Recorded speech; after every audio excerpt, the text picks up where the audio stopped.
আসসালামু আলাইকুম। Islamic audio book পরিবেশিত হচ্ছে যুগের মহান দায়ী বইয়ের অডিও। লেখকের কথা। আমি আল্লাহ তাআলার প্রশংসা জ্ঞাপন করছি যে তিনি আমার মতো এক নগণ্যকে professor doctor Khondaker Abdullah Jahangir sir রহমতুল্লাহ এর জীবনী লেখার তৌফিক দান করেছেন। বিংশ শতাব্দীর সংস্কার ও জাগরণের প্রতীক প্রফেসর ডক্টর খন্দকার আবদুল্লাহ জাহাঙ্গীর রহমতুল্লাহ আলাই। তিনি একটি নাম, তিনি একটি ইতিহাস, একটি কিংবদন্তি। বর্ণনার অন্ত নেই যার গুণাবলী। জীবনের দীর্ঘ ২৮টি বছর তার সোহবতে কাটাতে পেরে আমি সবসময় নিজেকে ধন্য মনে করি। প্রবাস জীবনের আগ থেকেই তার সাথে আমার ঘনিষ্ঠতা। স্যার রহমতুল্লাহ আলাই ছোটবেলায় প্রাইমারি স্কুলে আমার পিতা রহমতুল্লাহ আলাই এর ছাত্র ছিলেন এবং নাচনা মাদ্রাসায় আমার বড় ভাইয়ের সহকর্মী ছিলেন। তিনি প্রায়ই আমাদের বাসায় আসতেন। দেখা হলেই হাসি দিয়ে কাছে টেনে কুশল বিনিময় করতেন, দোয়া করতেন। আমরাও চেষ্টা করতাম তার যথাযথ আপ্যায়ন করার। ১৯৮৯ সালের নভেম্বর মাসের ৫ তারিখ মঙ্গলবার বিকাল ৩টা ৩০ মিনিট আমি সৌদি আরব রিয়াদে ধীরা এলাকাতে আমার বাসার সামনে দাঁড়িয়ে হঠাৎ দেখি প্রফেসর ডক্টর আবদুল্লাহ জাহাঙ্গীর রহমতুল্লাহ আলাই যাচ্ছেন। তিনি দেশে যেভাবে কথা বলতাম সেভাবে আমি তাকে জাহাঙ্গীর ভাই বলে ডেকে উঠি। উনি আমার দিকে তাকিয়ে প্রথমেই সালাম দিলেন, আসসালামু আলাইকুম রহমতুল্লাহ। আব্দুর রহমান, তুমি কিভাবে কবে সৌদি আরবে এলে? বললাম, আল্লাহর দয়া করে নিয়ে এসেছেন। সৌদি আরবে তখন আমাদের এলাকার মানুষ খুব কম যেত। স্যার রহমতুল্লাহ আলাই সালামটা আমাকে এত আদর করে হাসি মুখে দিলেন যা এখনও আমার হৃদয়ে অম্লান। তিনি আমার কুশলাদি জিজ্ঞেস করলেন, আমাকে বাসায় নিয়ে গেলেন এবং মেহমানদারি করলেন। তার ব্যবহার এবং কথাবার্তায় প্রথম দেখাতেই আমি তার ভক্ত হয়ে গেলাম। জানতাম তিনি সৌদি আরবে লেখাপড়া করেন। কোথাও কোনো বিশ্ববিদ্যালয়ে কিছুই জানতাম না। এভাবে দেখা হবে, সাক্ষাৎ হবে, এটা কোনোদিন ভাবিনি। এরপর থেকে প্রায় প্রতিদিনই আমি আসরের সলাতের পর ওই রাস্তায় দাঁড়িয়ে থাকতাম। আমার কাজ জোহরের আগেই শেষ হয়ে যেত। কোনোদিন দেখা হতো, কোনোদিন হতো না। কিছুদিন পর স্যার রহিমাহুল্লাহ এর বাসার পাশেই আমাদের বাসা নেওয়া হলো। দেখা সাক্ষাতের সুযোগ আগের থেকে বেশি সৃষ্টি হলো। একই সাথে মসজিদে সালাত আদায়ের সুযোগ আল্লাহ দান করলেন। তিনি কখনো বাইরে বের হলে আমাকে বলতেন, আব্দুর রহমান চলো। এভাবেই স্যার রহমতুল্লাহ আলাইয়ের সাথে মিশে আছি। কাছ থেকে অনুভব করলাম যে আমি যেমন মানুষ চাই, তিনি আসলে তার থেকেও ছিলেন অনেক বেশি কিছু। আমার সুবিধা অসুবিধার কথা তাকে বলতাম, তিনি পরামর্শ দিতেন, সহযোগিতা করতেন। এভাবেই চলতে চলতে তার সাথে একটা ভালো সম্পর্ক গড়ে ওঠে। প্রফেসর ডক্টর আবদুল্লাহ জাহাঙ্গীর রহমতুল্লাহ আলাই এর ভবিষ্যৎ পরিকল্পনা ছিল পিএইচডি শেষ করে দ্রুত দেশে ফিরে যাওয়ার। তিনি বলতেন, আল্লাহ তাআলা দয়া করে এ দেশে নিয়ে এসেছেন। সামান্য পড়ালেখা করে যে ইলম আমাকে আল্লাহ তাআলা দান করেছেন তার সাধ্যমতো মানুষের কাছে পৌঁছানোর চেষ্টা করাই হবে আমার ভবিষ্যৎ কাজ। তিনি বলতেন, সবাই তো কাছে টানতে চায়, তাদের মতো করে তাদের ব্যানারে দিনের খেদমত করি। আমার একান্ত ইচ্ছা কারো ব্যানারে না গিয়ে নিজে সাধ্যমতো যতটুকু আল্লাহ তৌফিক দেন দিনের খেদমত করা। আমি বলেছিলাম, আপনার এই মহান পরিকল্পনা এবং কাজের সহযোগী হিসেবে সাথে থাকতে চাই। এটা আমার একান্তই আশা। তিনি বলেছিলেন, অবশ্যই তোমরা থাকবে, তোমাদের অনেক গুরুত্বপূর্ণ ভূমিকা আছে।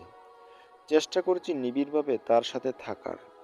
প্রতিষ্ঠানের যখন সে দায়িত্ব প্রতিষ্ঠানের জন্য যখন যে দায়িত্ব দিয়েছেন তিনি তা পালনের চেষ্টা করেছি। দেশে কবে যাবেন, দেশে পৌঁছে পরিকল্পনা মাফিক কাজ কিভাবে শুরু করবেন ইত্যাদি বিষয়ে পরামর্শে তিনি আমাদের সাথে রাখতেন।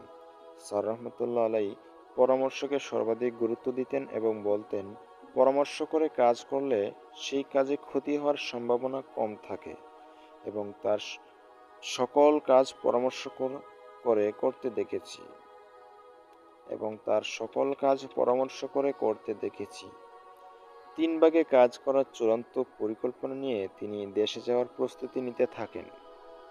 খ ক নারী, শিশু, বালক বালিকা, বয়স্কদের জন্য প্রাতিষ্ঠানিক ও অপ্রাতিষ্ঠানিক শিক্ষাদান, বিদ্যালয়, মাদ্রাসা, মহাবিদ্যালয়, বিশ্ববিদ্যালয়, ইনস্টিটিউট ইত্যাদি প্রতিষ্ঠা করা।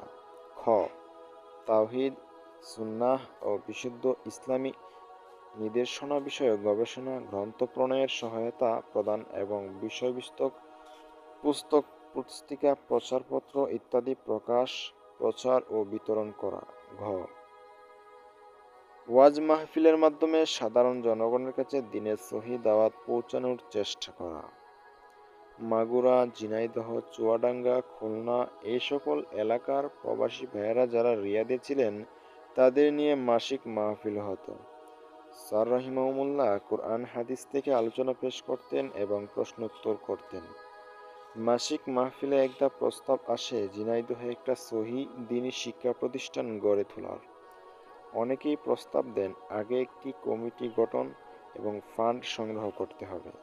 সেই মোতাবেক কমিটি গঠন করা হয় এবং প্রতিষ্ঠানের নামকরণও করা হয়। স্যার রহিমাহুল্লাহ প্রতিষ্ঠানের নাম প্রস্তাব করেন আল ফারুক একাডেমি এবং আমাকে সেক্রেটারি ও আর্থিক বিষয়ের দায়িত্ব প্রদানের। সকলেই এই প্রস্তাব সমর্থন করেন। তিনি যখন আস-সুন্নাহ ট্রাস্টের কমিটি গঠন করেন, আমি তখন বিনয়ের সাথে বলেছিলাম আমার নামটা নতুন করে না রাখার জন্য।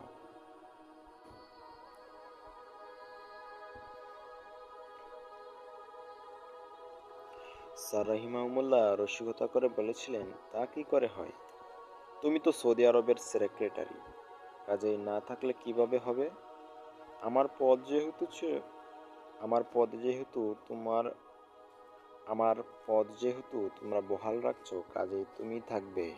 অমত করো না। স্যার রহমতুল্লাহ আলাইয়ের কথার উপর কোনো কথা বলা বা কাজ করা আমার পক্ষে একেবারেই অসম্ভব ছিল।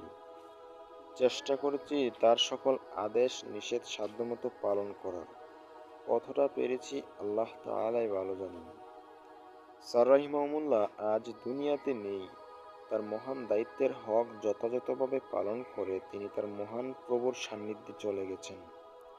আমাদের আশা দ্রুত সময়ের মধ্যে তার সুযোগ্য সন্তান উসামা খন্দকার দায়িত্ব পালনে পুরোপুরি এগিয়ে আসবেন। আল্লাহ তৌফিক দিন। ফুরফুরার পীর শাইখ আবু বকর আব্দুল হাই মিশকাত সিদ্দিকী হাফিজাহুল্লাহ ফুরফুরার মুখপত্র মাসিক নেদায়ে ইসলাম পত্রিকার ফেব্রুয়ারি 2018 প্রফেসর ডক্টর খন্দকার আবদুল্লাহ জাহাঙ্গীর রহমতুল্লাহ আলাই সংখ্যায় স্যার রহমতুল্লাহ এর জীবনী, কর্ম ও স্মৃতি সম্পর্কে লেখা আহ্বান করেন। আমাকেও এ ব্যাপারে কিছু লেখার অনুরোধ করা হয়। আসলে প্রফেসর ডক্টর খন্দকার আবদুল্লাহ জাহাঙ্গীর রহিমাহুল্লাহ এমন একজন ব্যক্তি ছিলেন যার বিষয়ে কথা বলা বা কিছু লেখার যোগ্যতা আমার আছে বলে আমি মনে করি না। তারপরেও আমাকে বলার দরুন স্যার রহমতুল্লাহ আলাইয়ের ব্যক্তিত্ব ও প্রবাসের স্মৃতি নিয়ে একটা লেখা সেখানে জমা দিই। লেখাটি নেদায়ে ইসলাম পত্রিকার ফেব্রুয়ারি 2018 77 বর্ষ প্রফেসর ডক্টর খন্দকার আবদুল্লাহ জাহাঙ্গীর রহমতুল্লাহ আলাই সংখ্যায় ছাপা হয়।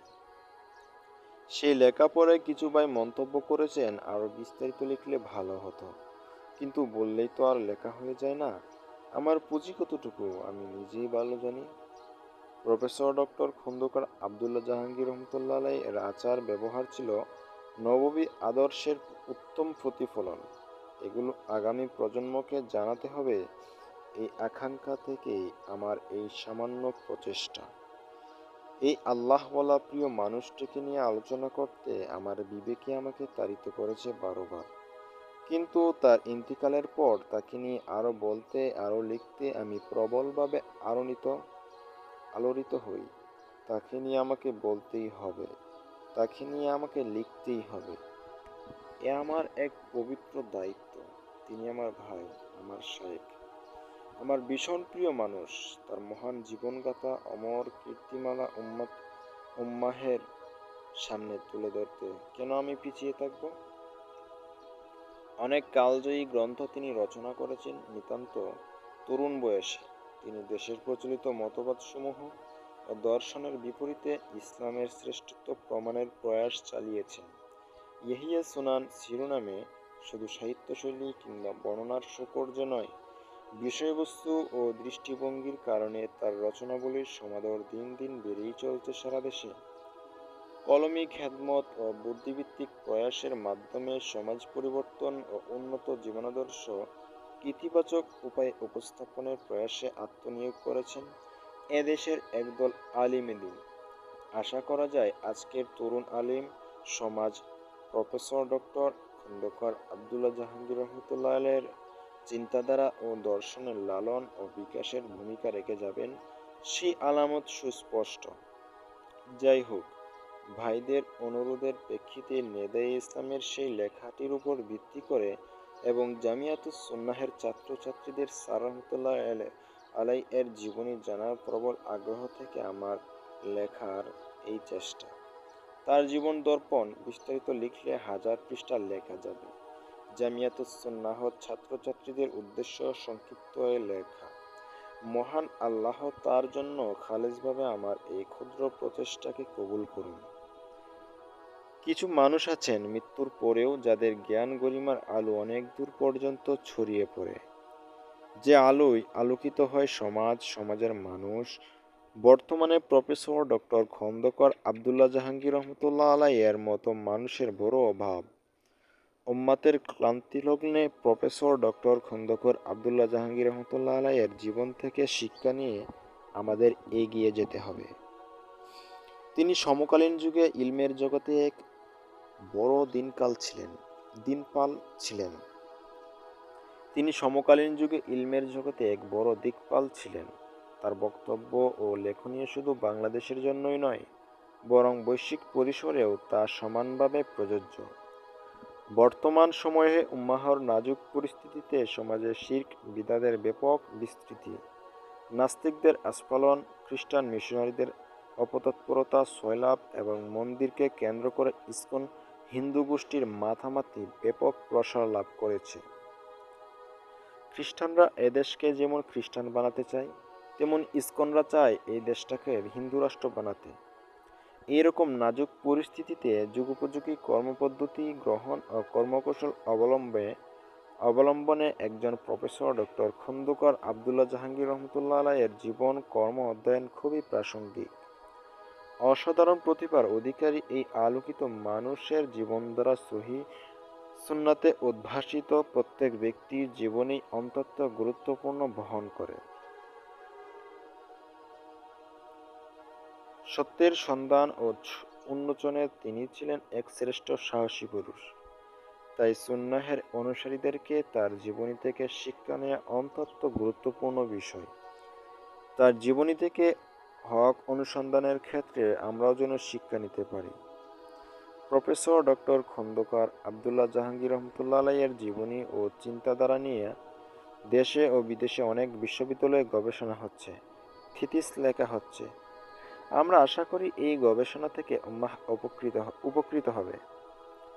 আমাদের দেশে যে কজন ব্যক্তিত্ব ইসলামের সঠিক রূপ সংরক্ষণ অক্লান্ত পরিশ্রম করে গেছেন এবং শিরক বিদআত কুফর ও অনাচার থেকে ইসলামকে মুক্ত ও নির্ভেজাল করার সংগ্রামে আত্মনিয়োগ করেছেন, তাদের মধ্যেও প্রফেসর ডক্টর খন্দকার আবদুল্লাহ জাহাঙ্গীর রহিমাহুল্লাহ বিশেষ স্থান দখল করে আছেন। তিনি ছিলেন অপ্রতিদ্বন্দ্বী মুফাসসির, মুহাদ্দিস, ফকিহ, বাগ্মী, আকাইদ শাস্ত্রের সুপরিচিত এক সুপণ্ডিত এবং শিরক বিদআত ও অনাচারের বিরুদ্ধে যুদ্ধ ঘোষণাকারী। তিনি ছিলেন আল্লাহর এক নির্ভীক সৈনিক। যুগের মহান দায়ী খন্দকার আবদুল্লাহ জাহাঙ্গীর শিরোনামে এই পুস্তকটি লেখা হলো। শীর্ষস্থানীয় আলেম শেখ ইমদাদুল হক সাহেব বইটির সম্পাদনার গুরুদায়িত্ব আঞ্জাম দিয়েছেন। আমি শাইখের প্রতি কৃতজ্ঞ। আব্দুল মালেক স্যার বইটি ত্রুটি বিচ্যুতিগুলো সংশোধন করে বাধিত করেছেন। বইটির অক্ষর বিন্যাসের কাজে মোহাম্মদ আসাদুল্লাহ আল আজাদ ও স্নাতন্দ মারুফ বিল্লাহ সহযোগিতা করে আমাকে কৃতজ্ঞতায় আবদ্ধ করেছে। মুদ্রণ বা তথা মুদ্রণ বা তথ্যগত কোনো ভুলভ্রান্তি দৃষ্টিগোচর হলে আমাদেরকে অবগত করার জন্য বিশেষভাবে অনুরোধ করেছি। সিজদায় মস্তক অবনত করেছি মহান মাহবুদের দরবারে, যার অশেষ মেহেরবানিতে দীর্ঘদিনের লালিত স্বপ্ন স্যার রহমতুল্লাহ আলাইয়ের জীবনী লেখা শেষ করতে পারলাম। আলহামদুলিল্লাহ। এর মধ্যে যা কিছু ভালো ও কল্যাণকর বিষয় রয়েছে তা সবই একমাত্র আল্লাহর রহমত ও তাওফিকের কারণে। আর যা কিছু ভুলভ্রান্তি রয়েছে সবই আমার অযোগ্যতার কারণে। আমি আল্লাহর দরবারে সকল ভুল ও অন্যায় থেকে ক্ষমা প্রার্থনা করছি। তার মহান দরবারের দোয়া করি তিনি দয়া করে এই ক্ষুদ্র প্রচেষ্টাকে কবুল করে নেন। আমিন। প্রথমে ও শেষে সর্বদা ও সর্বত্র সকল প্রশংসা জগৎসমূহের প্রতিপালক আল্লাহর নিমিত্তে। বিনীত আব্দুর রহমান, তারিখ 26/10/2020, ইংরেজি, ঝিনাইদহ। সম্পাদকের কথা। উম্মাহর দর্দি অভিভাবক মহিউসুন্নাহ ডক্টর খন্দকার আবদুল্লাহ জাহাঙ্গীর রহমতুল্লাহ আলাইয়ের ইন্তিকালের 5 বছর পর তার এই জীবনী গ্রন্থটি লিখেছেন আবাসে প্রবাসে তার দীর্ঘদিনের সান্নিধ্যধন্য আর সুন্নাহ ট্রাস্টের সেক্রেটারি জনাব আব্দুর রহমান। আমি তাকে অনেকবার অনুরোধ করেছি, যারা দীর্ঘদিন স্যার রহমতুল্লাহ আলাইকে খুব নিকট থেকে দেখেছেন আপনি তাদের অন্যতম। তার সম্পর্কে আপনার স্মৃতিগুলো, আপনার বলবার কথাগুলো 2 মলাটের মাঝে সংরক্ষণ করুন। কেননা আমাদের কার কখন দুনিয়ার সফর শেষ হয়ে যায় কারোরই জানা নেই। তিনি বারবার তার লেখন শক্তির দুর্বলতার কথা বলেছেন। তবে আমার কথা ছিল, এক্ষেত্রে ভাষার চেয়ে বেশি গুরুত্বপূর্ণ হচ্ছে তত্ত্বের বিশুদ্ধতা। আপনি কথা না বললে অনেক গুরুত্বপূর্ণ ও উপকারী তত্ত্ব হারিয়ে যাবে, অজানা থেকে যাবে, যা পরবর্তীতে স্যার রহমতুল্লাহ আলাইয়ের পূর্ণাঙ্গ জীবনী রচনার মূল উৎস হিসাবে ব্যবহৃত হবে। মুসলিম উম্মাহর বর্তমান দুর্দিনে আবদুল্লাহ জাহাঙ্গীর রহমতুল্লাহ আলাইয়ের জীবন চর্চা এবং তার চিন্তা কর্মপদ্ধতির আলোচনা অনেক দরকারি ও উপকারী, যা কুয়াশাভরা সন্ধ্যায় আমাদের চলার পথে আলো ফেলবে। এদেশের ঘরানাবিভক্ত ধর্মীয় সমাজে কোনো আলিম যদি নিজ ঘরানার বিষয়গুলোকে বিভিন্ন যুক্তি ও উক্তির মাধ্যমে প্রমাণ করেন আর অন্যদেরকে দরাজ কণ্ঠে খণ্ডন করেন, তবে তিনি রাতারাতি নিজ ঘরানায় জনপ্রিয়তা লাভ করেন। এদেশের জনপ্রিয় আলিম বলতে সাধারণ এ ধরনের জনপ্রিয় আলিমকেই বোঝায়। সম্ভবত ডক্টর আবদুল্লাহ জাহাঙ্গীর রহমতুল্লাহ আলাই ছিলেন এক্ষেত্রে একমাত্র ব্যতিক্রম ব্যক্তি, যিনি কোনো গণনায় প্রবেশ না করেও শুধু বিশুদ্ধ সুন্নাহ আর সমগ্র উম্মাহর পক্ষ থেকে আকাশচুম্বী জনপ্রিয়তা লাভ করেছিলেন। এখন হয়তো আমরা সকলেই বুঝতে পারছি, বিশ্বের তাবৎ কুফফার শক্তি আর আদমশুমারিতে মুসলিম হিসেবে অন্তর্ভুক্ত জিন্দিক মুলহিদ শ্রেণী যখন ইসলাম ও মুসলিম উম্মাহর বিরুদ্ধে ঐক্যবদ্ধ, আর উম্মাহর অধিকাংশ সদস্য ইসলাম ও উম্মাহর স্বার্থের ব্যাপারে, এমনকি নিজের আখিরাতের ব্যাপারে সম্পূর্ণ উদাসীন, তখন আমাদের ধার্মিক শ্রেণীর গণনাগত স্বার্থ ও স্বাতন্ত্র্য রক্ষার চেয়ে উম্মাহর অস্তিত্ব রক্ষার জিহাদের ঐক্যবদ্ধ হওয়া কতটা জরুরি। আর এক্ষেত্রে স্যার রহমতুল্লাহ আলাইয়ের চিন্তা কর্মপদ্ধতির চর্চা অতিশয় প্রাসঙ্গিক। তিনি দেখিয়েছেন কিভাবে বিভক্তির পথে না গিয়ে কেবল সুন্নাহ ও উম্মাহর পক্ষ থেকে উম্মাহর হৃদয় জয় করে এই প্ল্যাটফর্মে আনা যায়। জনাব আব্দুর রহমান সাহেব হাফিজাহুল্লাহ স্যার রহমতুল্লাহ আলাইয়ের জীবনচর্চার জানালাটা খুলে দিলেন। এখন অনেকেই হয়তো দরজা খুলে বাইরে আসবেন, তার জীবনচর্চা ব্যাপক আকারে শুরু হবে। প্রতিকৃত হিসেবে এই গ্রন্থের লেখক উম্মাহর শুকরিয়া ও দোয়ার হকদার হয়ে গেলেন। আমরা তার প্রতি কৃতজ্ঞতা জানাচ্ছি এবং মহান আল্লাহর নিকট প্রার্থনা করছি তিনি যেন লেখকের এই প্রচেষ্টাকে কবুল করেন এবং এই গ্রন্থের সাথে সংশ্লিষ্ট সকলকে সকলের জন্য একে নাজাতের উসিলা করেন। আর ডক্টর খন্দকার আবদুল্লাহ জাহাঙ্গীর রহমতুল্লাহ আলাইকে তার প্রিয়ভাজনদের সর্বোচ্চদের কাতারে সামিল করে নেন এবং জান্নাতে আমাদের সকলকে একত্রিত করেন। আমিন। সালাত ও সালাম আল্লাহর খলিল হাবিব মুহাম্মদ সাল্লাল্লাহু আলাইহি সাল্লাম, তার পরিজন ও সহচরদের উপর। ইমদাদুল হক, মাদ্রাসাতুত তাকওয়া, আলমডাঙ্গা, চুয়াডাঙ্গা। জন্ম ও শৈশবকাল। তার মূল নাম খন্দকার আবু নসর মোহাম্মদ আবদুল্লাহ জাহাঙ্গীর। তিনি আবদুল্লাহ জাহাঙ্গীর নামে দেশ জুড়ে পরিচিত। বৃহত্তর যশোর জেলার ঝিনাইদহ মহকুমার শৈলকুপা থানার দিকনগর গ্রামে 1958 সালের 5ই নভেম্বর বাংলা 1365 সালের 19 কার্তিক বুধবার বিকাল 4 ঘটিকায় এই ক্ষণজন্মা মানুষটি তার মায়ের নানা বাড়িতে জন্মগ্রহণ করেন। তার সমগ্র জীবনকাল ছিল 62 বছর। তার পিতার নাম মোহতারাম খন্দকার আনোয়ারুজ্জামান রহমতুল্লাহ আলাই, মাতার নাম মোহতারামা বেগম লুৎফুন্নাহার রহমতুল্লাহ আলাই।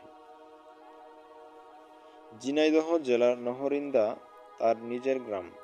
পরবর্তীতে তার বাবা ঝিনাইদহ জেলার গোবিন্দপুর গ্রামে স্থায়ীভাবে বসবাস করেন। তার শৈশব কেটেছে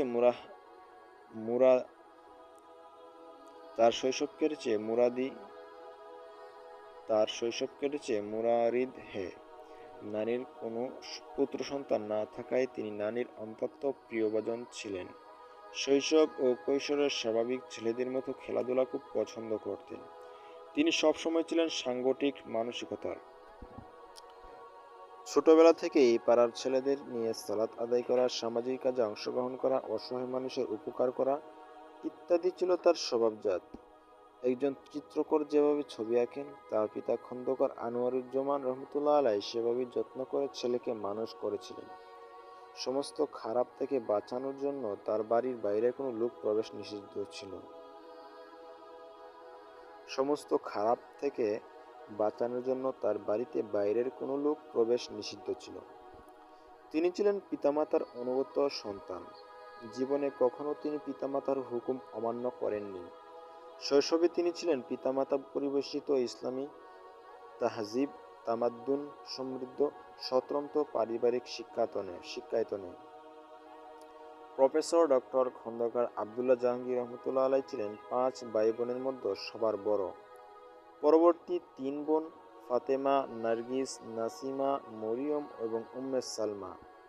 1970 সালের দিকে খন্দকার জুলফিকার নামে তার একটি ছোট ভাই 1.5 বছর বয়সে পানিতে ডুবে মারা যায়। সমস্ত পরিবারের সাথে প্রফেসর ডক্টর খন্দকার আবদুল্লাহ জাহাঙ্গীর রহমতুল্লাহ আলাই এর জীবনের বড় পরিবর্তন আসে।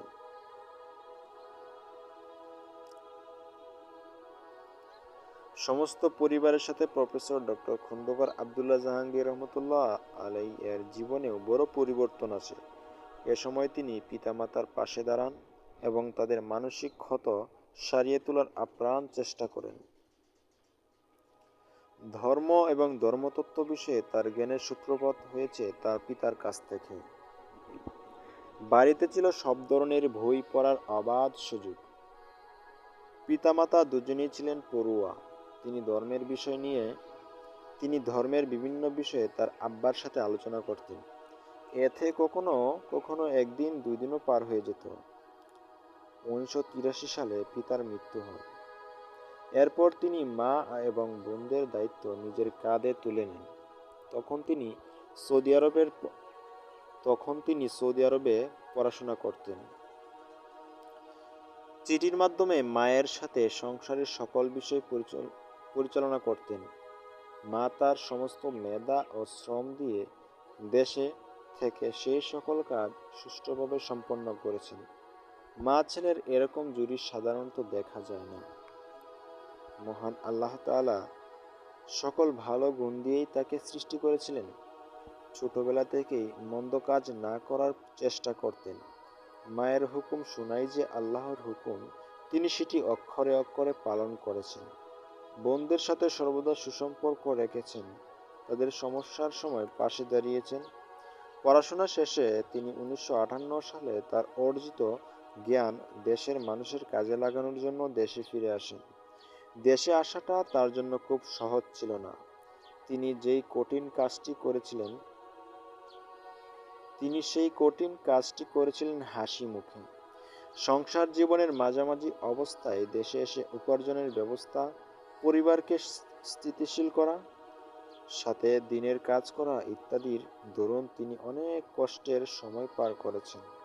তারপরও আলহামদুলিল্লাহ, আল্লাহ তার সকল কাজের ফলাফল দুনিয়াতে দিয়েছেন, আখিরাতেও দ্বিগুণ ফলাফল দিবেন, এই দোয়া করি।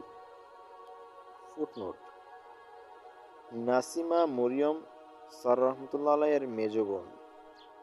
ফুটনোট শেষ হলো। দেশে বিদেশে লেখাপড়া। 1965 সালে দ্বিতীয় শ্রেণীতে ভর্তি হন ঝিনাইদহ বালিকা বিদ্যালয়ে। ওখানে তখন সহশিক্ষা চালু ছিল। তিনি ঝিনাইদহ বুটিয়ারগাতি প্রাথমিক বিদ্যালয়ে ভর্তি হয়ে 1966 সালে পঞ্চম শ্রেণী পাশ করেন। এরপর 1968 সালে পিতার ইচ্ছায় ঝিনাইদহ আলিয়া মাদ্রাসায় ভর্তি হন। এই মাদ্রাসা হতে 1983 সালে দাখিল, 1975 সালে আলিম এবং 1977 সালে ফাজিল পাশ করেন। তিনি উচ্চশিক্ষার স্বপ্ন নিয়ে মাদ্রাসায় আলিয়া ঢাকায় কামিলে বিভাগে 1977 থেকে 1978 শিক্ষাবর্ষে ভর্তি হন এবং উক্ত বিভাগ থেকে মাদ্রাসা বোর্ডের অষ্টম স্থান অধিকার করে পাশ করেন। 1980 সালে মাগুরা সরকারি হুসেন শহীদ সোহরাওয়ার্দী স্থাপিত 1940 সাল কলেজ থেকে ইন্টারমিডিয়েট পরীক্ষায় অংশগ্রহণ করে যশোরের বোর্ডে প্রথম স্থান অধিকার করেন। তিনি 1981 সালে স্কলারশিপ নিয়ে সৌদি আরবের রাজধানী রিয়াদে ইমাম মুহাম্মদ বিন সৌদ ইসলামিক বিশ্ববিদ্যালয়ে পড়ার সুযোগ লাভ করেন।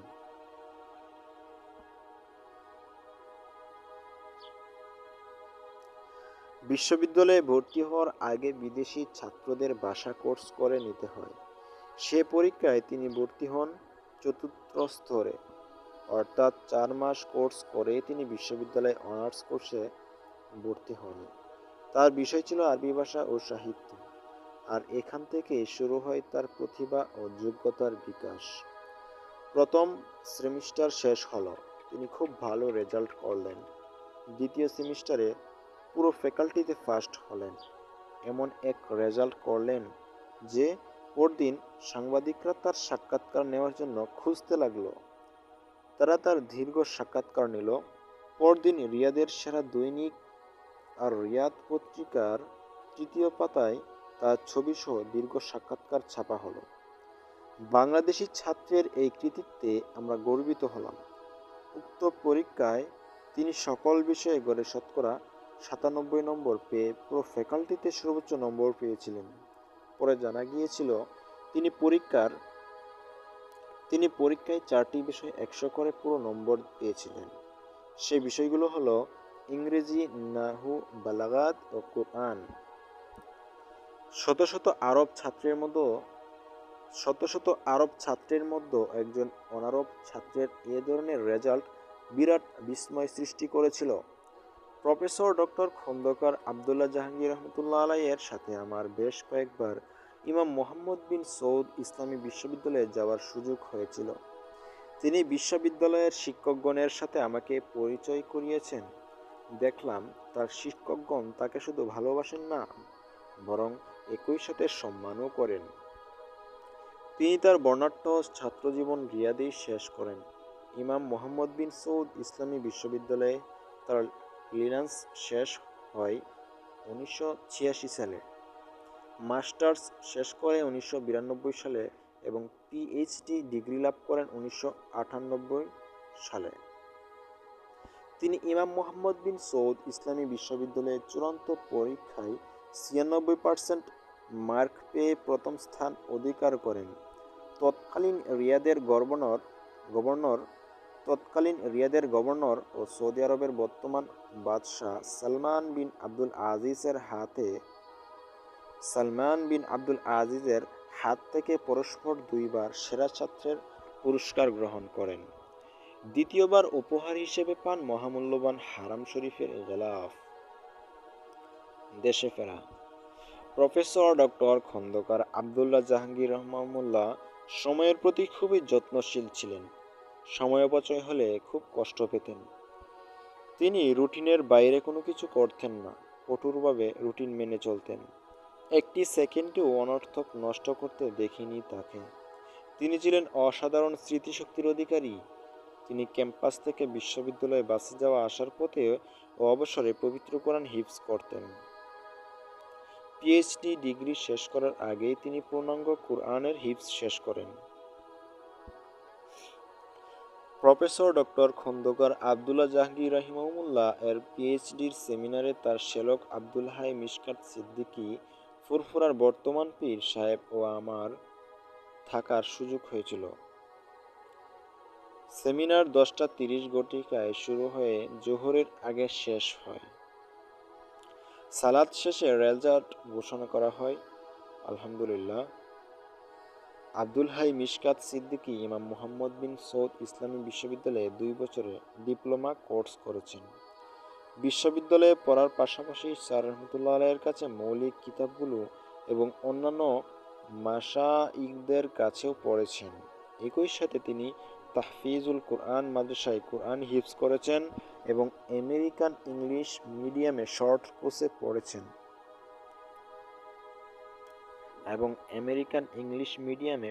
কোর্সে পড়েছেন। সৌদি আরবে প্রায় 5 বছর পড়ালেখা করেছেন। ইমাম মুহাম্মদ বিন সৌদ ইসলামী বিশ্ববিদ্যালয় থেকে প্রফেসর ডক্টর খন্দকার আবদুল্লাহ জাহাঙ্গীর রহমতুল্লাহ আলাই প্রথম বাংলাদেশি হিসেবে পিএইচডি ডিগ্রি অর্জন করেন। এটা আমাদের জন্য অনেক গর্বের বিষয়।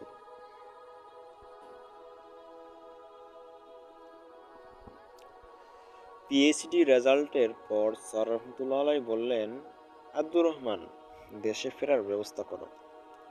আমি বললাম, সৌদিতে সম্পূর্ণ সময়টাই তো পড়ালেখা করে কাটালেন, ব্যাংক ব্যালেন্স বলতে কিছুই নেই। কিছুদিন এখানে থেকে অর্থনৈতিক সচ্ছলতা এনে দেশে গেলে কেমন হয়? স্যার রাহিমাহুল্লাহ এর আম্মাজানের ইচ্ছা ছিল কিছুদিন সৌদি আরবে থেকে আসার। স্যার রাহিমাহুল্লাহ বললেন, পিএইচডি শেষ করে দেশে যাব বলে আল্লাহর সাথে আমার ওয়াদা। আলহামদুলিল্লাহ, সব কিছু সুন্দরভাবে দ্রুত সময়ের ভেতরেই শেষ হয়েছে। আমি আমার ওয়াদা রক্ষা করতে চাই। আলহামদুলিল্লাহ। স্যার রাহিমাহুল্লাহ এর মানসিক অবস্থা বুঝতে পেরে আমিও চেষ্টা করলাম যত দ্রুত দেশে পাঠানোর ব্যবস্থা নেওয়া যায়। চেষ্টা কতটুকু করতে পেরেছিলাম আল্লাহই ভালো জানেন। প্রফেসর ডক্টর আবদুল্লাহ জাহাঙ্গীর রাহিমাহুল্লাহ বললেন, যতবার দেশে গিয়েছি ছুটিতে শুধু বই কিতাবাদি নেওয়ার চেষ্টা করেছি। এবারও ব্যতিক্রম হবে না।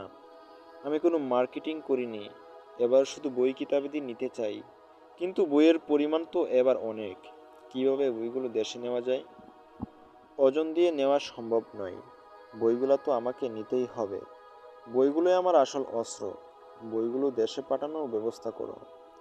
তখন আমি বর্তমান ফুরফুরার পীর আব্দুল হাই মিশকাত সিদ্দিকী সাহেব ও ইন্ডিয়ার আব্দুল কাদের বারকাতি 3 জন মিলে বইগুলো কার্টুন করে ট্রান্সপোর্টে পৌঁছানোর ব্যবস্থা করলাম। প্রায় 100 কার্টুন বই, ওজন প্রায় 3500 কেজি। অবশেষে আমাদের পরিচিত কিছু সৌদি ভাইদের আন্তরিক প্রচেষ্টায় সম্পূর্ণ ফ্রিতে এয়ার কার্গোতে বইগুলো দেশে পাঠানোর ব্যবস্থা হলো। আল্লাহ তাআলা এত সুন্দরভাবে ব্যবস্থা করে দেবেন আমরা কল্পনাও করতে পারিনি। যারা ডক্টর খন্দকার জাহাঙ্গীর রহমতুল্লাহ আলাই এর উস্তাদ, স্যার রাহিমাহুল্লাহ এর উস্তাদগণের তালিকা বেশ দীর্ঘ। এখানে কয়েকজনের নাম উল্লেখ করা হলো। বাংলাদেশে তার প্রসিদ্ধ উস্তাদগণ: খতিব মাওলানা ওবায়দুল হক জালালাবাদী, মাওলানা মুহাম্মদ রকিবউদ্দিন হুসাইন, মাওলানা মিয়া মুহাম্মদ কাসিমি, মাওলানা আনোয়ারুল হক কাসিমি, প্রখ্যাত সাহিত্যিক মাওলানা আব্দুর রহিম, মাওলানা আব্দুল বারী সিলেটি, ডক্টর আইয়ুব আলী। সৌদি আরবে তার প্রসিদ্ধ উস্তাদগণ শেখ আবদুল্লাহ ইবনে আব্দুল আজিজ ইবনে বাজ, শেখ আবদুল্লাহ ইবনে আব্দুর রহমান আল জিবরিন, শেখ মোহাম্মদ আল উসাইমিন, শেখ সালিহ ইবনে আব্দুল আজিজ আল শাইখ, শেখ সালিহ ইবনে ফৌজান, শেখ আব্দুল মুহসিন আল আব্বাদ। পারিবারিক জীবন। ঐতিহ্যবাহী ফুরফুরার পীর মুহতারাম আবুল আনসার আব্দুল কাহার সিদ্দিকী আল কুরাইশি রহমতুল্লাহ আলাই এর তৃতীয় কন্যা মুসাম্মাদ আফসানার সাথে 1985 সালে তিনি বিবাহে বন্ধনে আবদ্ধ হন। তিনি স্ত্রী, তিন কন্যা এবং এক পুত্র সন্তান রেখে ইন্তেকাল করেন। ছেলে মেয়ের মধ্যে জাকিয়া খন্দকার বড়, রিফাত খন্দকার মেজ এবং বুসাইনা খন্দকার ছোট। এক ছেলে উসামা খন্দকার তৃতীয়। পারিবারিক জীবনে তিনি ছিলেন একজন আদর্শ স্বামী, সন্তানের জন্য একজন অনুকরণীয় পিতা। উসামা খন্দকার সৌদি সরকারের স্কলারশিপ নিয়ে পিতার স্মৃতিময় রিয়াদের সেই ঐতিহাসিক বিদ্যাপীঠ ইমাম মোহাম্মদ বিন সৌদ বিশ্ববিদ্যালয়ে পড়ালেখা করেছেন। শত ব্যস্ততার মাঝেও স্যার রহমতুল্লাহ আলাই নিজ পরিবারে যথেষ্ট সময় দিতেন এবং সবার খোঁজ খবর নিতেন। দিনী কাজে অনেক ব্যস্ততা সত্ত্বেও তিনি পরিবারের আনন্দ উচ্ছ্বাসে নির্মল বিনোদনের ব্যাপারে সচেতন ছিলেন। এমনকি তিনি কখনো কখনো নিজে গাড়ি চালিয়ে পরিবারের সদস্যদের আনন্দ বিনোদনে নিয়ে যেতেন। তিনি বৃদ্ধা মায়ের সেবা যত্নে সবসময় বিশেষ গুরুত্ব দিতেন। বাসা থেকে বের হওয়ার সময় এবং বাসায় প্রবেশের সময় সবার আগে মায়ের খোঁজ নিতেন। তার মা 2020 সালে ইন্তিকাল করেন। আত্মীয় স্বজনদের সাথে, পাড়া প্রতিবেশীদের সাথে, বন্ধুবান্ধব ও দিনী ভাইদের সাথে তার সদ্ব্যবহার ছিল। নিয়মিত সকলের খোঁজ খবর রাখতেন এবং সহযোগিতা করতেন। তার পিতা রহমতুল্লাহ আলাই এর 2 জন বন্ধু ছিল। দেখেছি তাদের বাসায় নিয়মিত স্যার রহমতুল্লাহ আলাইয়ের যাওয়া আসা ছিল। 2 ঈদে তাদের জন্য হাদিয়া রাখতেন এবং নিজে পৌঁছানোর চেষ্টা করতেন। স্যার রাহিমাহুল্লাহ যে বছর হজে যেতেন, হাদিয়া পৌঁছানোর দায়িত্ব অন্য কাউকে দিয়ে যেতেন। পেশাগত জীবন। তার কর্মজীবন শুরু হয় সৌদি আরবের রিয়াদে। তিনি বিশ্ববিদ্যালয়ে মাস্টার্স অধ্যয়নরত অবস্থায় বাংলাদেশ দূতাবাসে দুবাসী হিসেবে কাজ শুরু করেন। প্রায় 2 বছর সেখানে সফলভাবে কর্মরত ছিলেন। 1993 সালে উত্তর রিয়াদে একটি ইসলামী দাওয়াহ সেন্টারে দায়ী হিসেবে কাজ শুরু করেন। ইংরেজিতে দক্ষ হওয়ায় তিনি বিদেশিদের মাঝে ইসলামের বাণী পৌঁছানোর কাজ করতেন। বিদেশ থেকে যারা ইসলাম সম্পর্কে জানতে আসতেন তাদেরকে ইংরেজি ভাষায় বুঝিয়ে দিতেন। তিনি সৌদিতে অবস্থানরত আমেরিকান সেনা ছাউনিতে ইসলামের বাণী পৌঁছে দিয়েছিলেন। সে সময় তার প্রচেষ্টায় মার্কিন সেনাদলের বেশ কয়েকজন সদস্য সহ অনেক ইউরোপিয়ান ইসলামে দীক্ষিত হয়। তিনি বাংলা ভাষাভাষী প্রবাসীদের মাঝে ব্যাপকভাবে দাওয়াতি কাজ করতেন। মাসে 4 থেকে 5টি বিষয়ভিত্তিক আলোচনা পেশ করতেন। এ সকল প্রোগ্রামের আলোচনা অডিও রেকর্ড করে রাখা হতো। স্যার রাহিমাহুল্লাহ দেশে আসার সময় বিষয়ভিত্তিক আলোচনার 375টি ক্যাসেট সাথে করে এনেছিলেন। তিনি 1998 সালের 3 সেপ্টেম্বর কুষ্টিয়া ইসলামী বিশ্ববিদ্যালয়ের আল হাদিস অ্যান্ড ইসলামী স্টাডিজ বিভাগে লেকচারার হিসেবে যোগদান করেন। 1999 সালের 2 সেপ্টেম্বর পর্যন্ত উক্ত পদে বহাল ছিলেন। 1999 সালের 3 সেপ্টেম্বর থেকে 2004 3 আগস্ট পর্যন্ত সহকারী অধ্যাপক এবং 2004 সালের 3 আগস্ট থেকে 2009 সালের 23 ডিসেম্বর পর্যন্ত সহযোগী অধ্যাপক হিসেবে কাজ করেন। এরপর অধ্যাপক হিসেবে পদোন্নতি পেয়ে অমৃত সেই বিভাগেই কর্মরত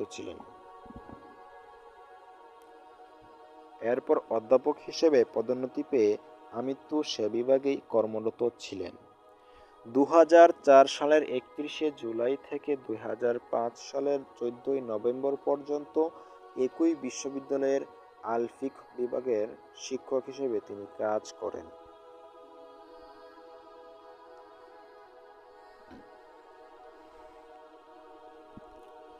খণ্ডকালীন কর্ম।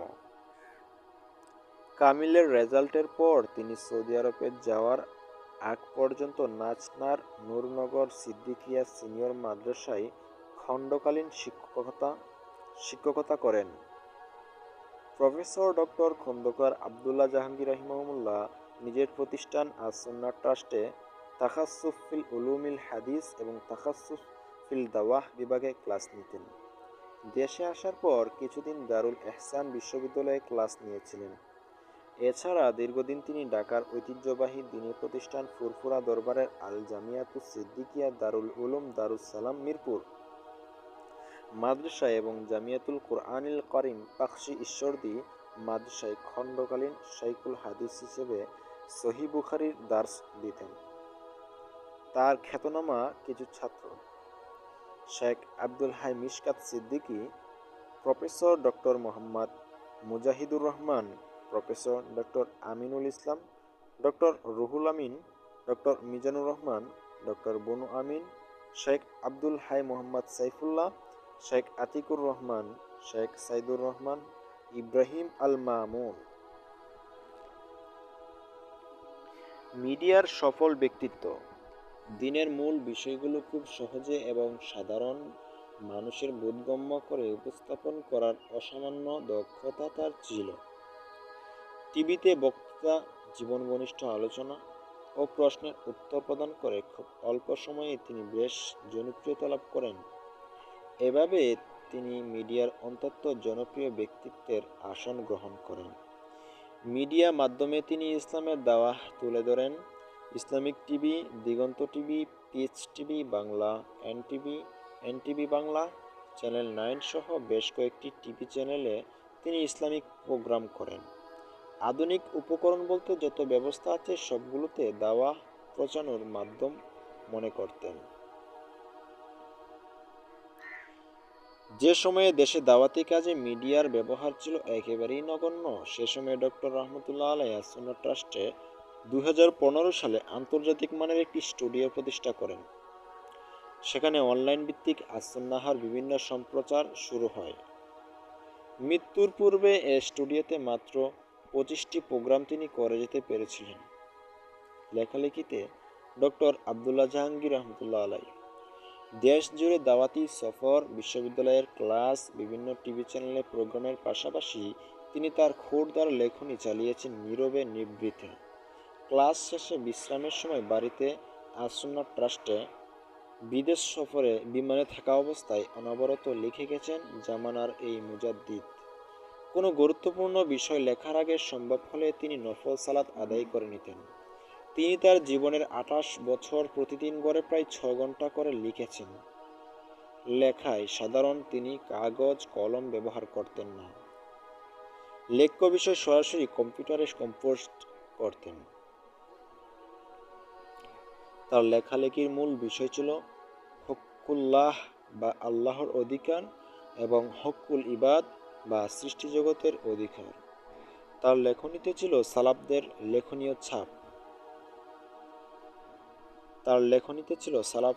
লেখনীর ছাপ। তিনি লিখে গেছেন দল মতের ঊর্ধ্বে থেকে কোরআন সুন্নাহের আলোকে। নির্দিষ্ট কোনো দলের পক্ষে না লিখে বরং ইসলামের মূল আকীদা ও বুনিয়াদের উপর তিনি লিখে গেছেন। প্রফেসর ডক্টর খন্দকার আবদুল্লাহ জাহাঙ্গীর রহমতুল্লাহ আলাইহি এর রচনা, সংকলন ও বক্তৃতার যে অমূল্য উত্তরাধিকার দেশের বুকে রয়ে গেছে তার মূল্যায়ন এবং পর্যালোচনা আগামী কয়েক শতকের কাজ। তিনি ছিলেন একজন প্রখ্যাত ইতিহাসবিদ। তার বহু রচনাগ্রন্থ ও ভাষণ, বক্তৃতা ঐতিহাসিক তথ্য উপাদানে ভরপুর ও মূল্যবান তথ্যাবলিতে সমৃদ্ধ। তিনি প্রতিটি রচনায় ইসলামিক মূল্যবোধকে প্রাধান্য দিয়েছেন।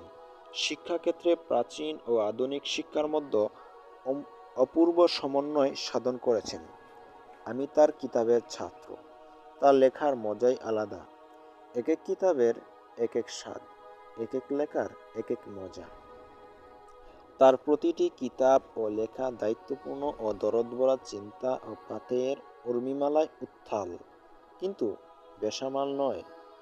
সমকালীন অসংখ্য দায়ী ইসলামিক লেখক সাহিত্যিক ও চিন্তাবিদ তার গ্রন্থসম্ভার থেকে বিভিন্নভাবে উপকৃত হচ্ছেন এবং উদ্ধৃতি পেশ করছেন। আর আমি কেবল তার কিতাবের ছাত্রই বা হতে যাব কেন? আমি তো সরাসরি তার ছাত্র। কতবার আমি ধন্য হয়েছি তার সান্নিধ্যে, পরশে। শুনেছি তখন তার জবানের কত কথা, কত বাণী। দেশে ও বিদেশে বিভিন্ন পত্রপত্রিকার বাংলা, আরবি ও ইংরেজি ভাষায় তার প্রায় অর্ধশত প্রবন্ধ প্রকাশিত হয়েছে। তার প্রকাশিত গবেষণামূলক গ্রন্থের সংখ্যা ৩০-এর অধিক। অনুবাদ, ব্যাখ্যা গ্রন্থ, সংকলন সহ সব মিলিয়ে তার প্রকাশিত বইয়ের সংখ্যা অর্ধশতাধিক। প্রফেসর ডক্টর খন্দকার আবদুল্লাহ জাহাঙ্গীর রহমতুল্লাহ আলাই ইন্তিকালের কিছুদিন আগে সকল বই আসুন্নাহ পাবলিকেশনসের মাধ্যমে প্রিন্ট ও মার্কেটিং করবেন বলে ইচ্ছা করেছিলেন। ইচ্ছা ছিল বাংলা বাজারে দোকান নেয়ার। আল্লাহ তাআলা তার ইচ্ছা মৃত্যুর পর পূরণ করেছেন। তিনি তার সকল বই আসুন্নাহ ট্রাস্টের জন্য ওয়াকফ করে গেছেন। তার লেখনীর ঢং অনেকটাই শাইখুল ইসলাম ইবনে তাইমিয়া রহিমাহুল্লাহ ও শাইখ ওলিউল্লাহ মুহাদ্দিস দেহলভী রহিমাহুল্লাহ এর মতো। পবিত্র বাইবেল পরিচিত ও পর্যালোচনা লেখা শেষ হলেই কোরআনের তাফসির লেখায় মনোনিবেশন করেন। স্যার রাহিমাহুল্লাহ এর ইচ্ছা ছিল বাকি জীবনটা কোরআনের খেদমতে কাটাবেন। তাফসির লেখার প্রস্তুতির কিছু দায়িত্ব আমার উপর ছিল, যেমন একটা আলমিরা তৈরি করা এবং আমাদের দেশে বাংলা ভাষায় যত তাফসির আছে সমস্ত সংগ্রহ করা। আলমিরা তৈরির অর্ডারও ফাইনাল করেছিলাম। সব কিছুর পর প্রয়োজন ছিল এমন একটি তাফসিরের যা সকল সংযোজন বিয়োজনের ঊর্ধ্বে থেকে কেবল কোরআনের মূল মেসেজ বা বার্তাটি বুঝতে সাহায্য করবে, যাতে মানুষ অতিরিক্তর পেছনে না পড়ে এবং তাফসির থেকে কোরআনের মূল বার্তা বুঝতে পারে, যেমন সাহাবীগণ বুঝেছেন। বর্তমান সময়ে এমন একটি তাফসিরের প্রয়োজন ছিল যাতে তাফসিরের মূলনীতি ও উৎসের ক্ষেত্রে সালাফে সালিহিনদের পন্থা লক্ষ্য রাখা হবে। তাফসিরের বর্ণনা এমন হবে যাতে হৃদয় প্রশান্ত হয় এবং তার উপর আস্থা রাখা যায়। মহান আল্লাহ তাআলা তার মাহাত্ম্যপূর্ণ কিতাবের তাফসির শুরুর আগে এই বান্দাকে উঠিয়ে নিলেন। তার রচনাবলীর তালিকা: এ উমেন ফ্রম ডিজার্ট, 1995 সাল। সিয়াম নির্দেশিকা, বঙ্গানুবাদ 1997 সাল। ইসলামের ৩ মূলনীতি, একটি সংক্ষিপ্ত আলোচনা, বঙ্গানুবাদ 1997। কোরআন সুন্নাহের আলোকে ইসলামী আকীদা, 2000 সাল। ইসলামে পর্দা, 2000 সাল। একজন জাপানি মহিলার দৃষ্টিতে পর্দা, বঙ্গানুবাদ 2000 সাল। বউসুফিল উলুমিল হাদিস, 2000 সাল। ইহিয়া সুনান, সুন্নাতের পুনর্জীবন ও বিদআতের বিসর্জন, 2002। রাহে বেলায়েত, আল্লাহর নৈকট্য অর্জনের পথ ও রাসূলুল্লাহ সাল্লাল্লাহু আলাইহি ওয়াসাল্লামের জিকির ওজিফা, 2002। মুসলমানি নেসাব, আরাকানুল ইসলাম ও ওজিফায়ে রাসূল, 2003। সহিহ হাদিসের আলোকে সালাতুল ঈদের অতিরিক্ত তাকবীর, 2003। বাংলাদেশে ঊসর বা ফসলের যাকাত, গুরুত্ব ও প্রয়োগ, 2003। আল্লাহর পথে দাওয়াত, 2004। হাদিসের নামে জালিয়াতি, প্রচলিত মিথ্যা হাদিস ও ভিত্তিহীন কথা, 2005। মুনাজাত ও নামাজ, 2005। ইসলামের নামে জঙ্গিবাদ, 2006। কোরআন সুন্নাহের আলোকে পোশাক, পর্দা ও দেহসজ্জা, 2007। সহিহ মাসনুন ওজিফা, 2007।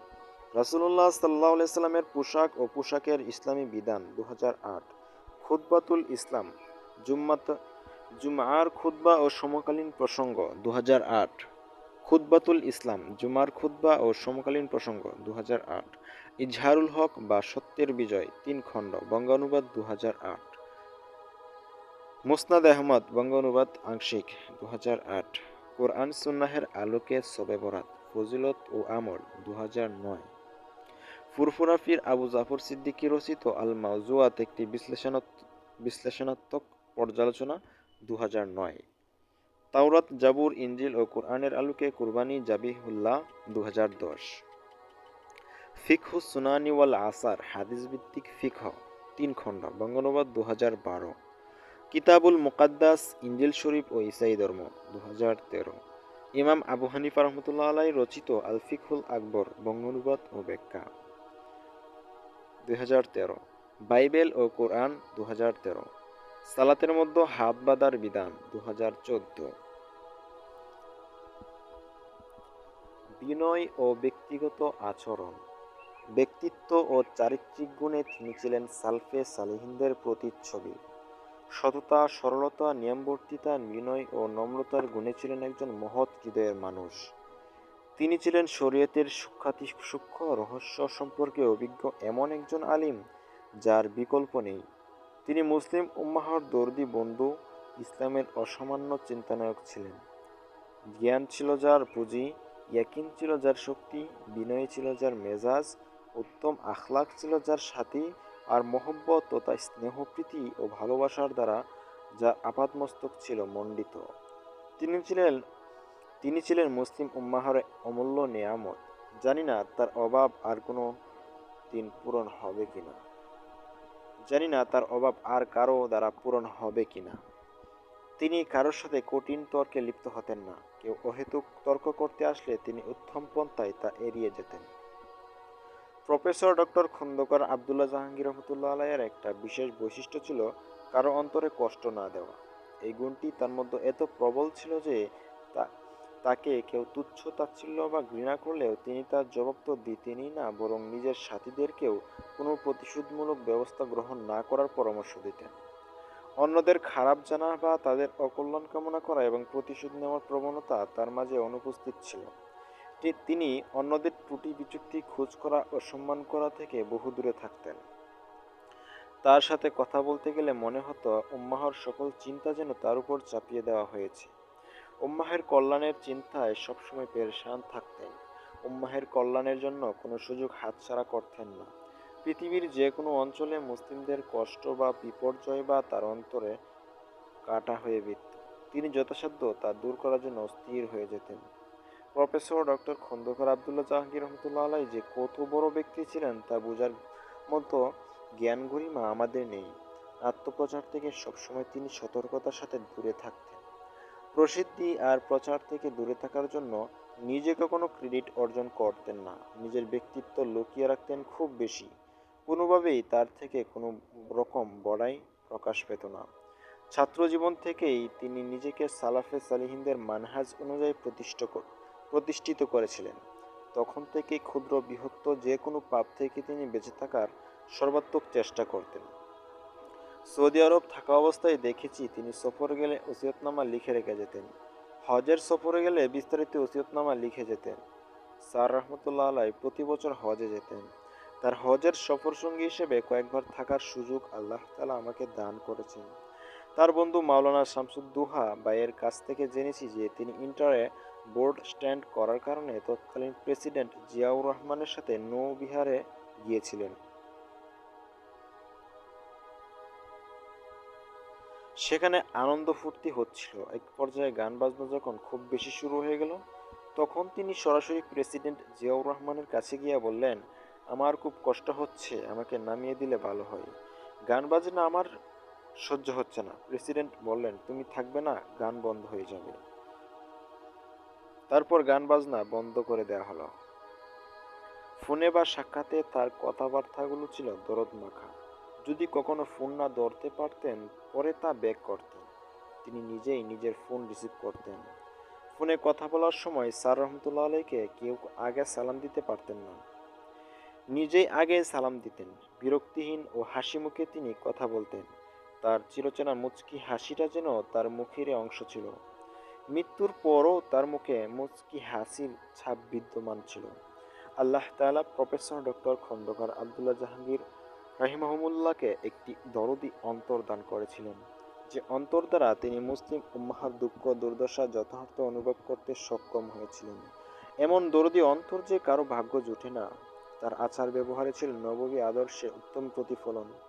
প্রফেসর ডক্টর খন্দকার আবদুল্লাহ জাহাঙ্গীর রাহিমাহুমুল্লাহ এর সাথে যারাই মিশতেন, অনেকেই মনে করতেন স্যার রাহিমাহুমুল্লাহ বুঝি আমাকেই বেশি ভালোবাসেন, আমার সাথেই তার সম্পর্ক বেশি গভীর। মৃত্যুর পর দেখা গেল স্যার রহমতুল্লাহ আলাই সবাইকে সমানভাবে ভালোবাসতেন এবং সকলের সাথে সম্পর্ক গভীর ছিল। তিনি সবার সাথে মিশতে পারার এক দুর্লভ গুণ অর্জন করেছিলেন। তার মতো সমানভাবে সকল শ্রেণীর পেশার মানুষকে ভালোবাসতে এবং সম্মান করতে কাউকে দেখিনি। তিনি ছিলেন নীরব সংগঠক। আমরা দেখেছি জ্ঞান অর্জন অনেকেই করে, তবে আমলে আখলাকে সব শ্রেণীর মানুষের কাছে ফুটিয়ে তোলা সকলের দ্বারা সম্ভব নয়। সে অসাধ্যকে সাধন করেছেন ডক্টর খন্দকার আবদুল্লাহ জাহাঙ্গীর রহিমাহুল্লাহ। তিনি ছিলেন আত্মত্যাগের মহিমায় উজ্জীবিত। ভোগের জিন্দেগি তাকে মোটেও স্পর্শ করতে পারেনি। তিনি আর্থিক দিক দিয়ে কোনো সময় সচ্ছল ছিলেন না। সৌদি থেকে এসে উত্তরাধিকারী সূত্রে কিছু জমি পেয়েছিলেন, সেগুলো বিক্রি করে চলার চেষ্টা করেছেন। প্রফেসর ডক্টর খন্দকার আবদুল্লাহ জাহাঙ্গীর রহিমাহুল্লাহ এর শুধু ইসলামিক ব্যাংকে একটি অ্যাকাউন্ট ছিল।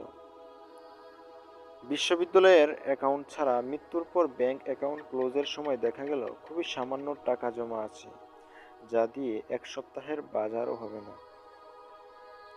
ব্যক্তিগত জীবনে তিনি অত্যন্ত রুচিশীল ও পরিপাটি স্বভাবের ছিলেন। তিনি সাদা জুব্বা ও হাতে বোনানো সাদা টুপি পরিধান করতেন। ব্যক্তিগতভাবে তিনি ছিলেন খুবই লাজুক প্রকৃতির। কোনোদিন কারো দ্বারা খেদমত নেননি।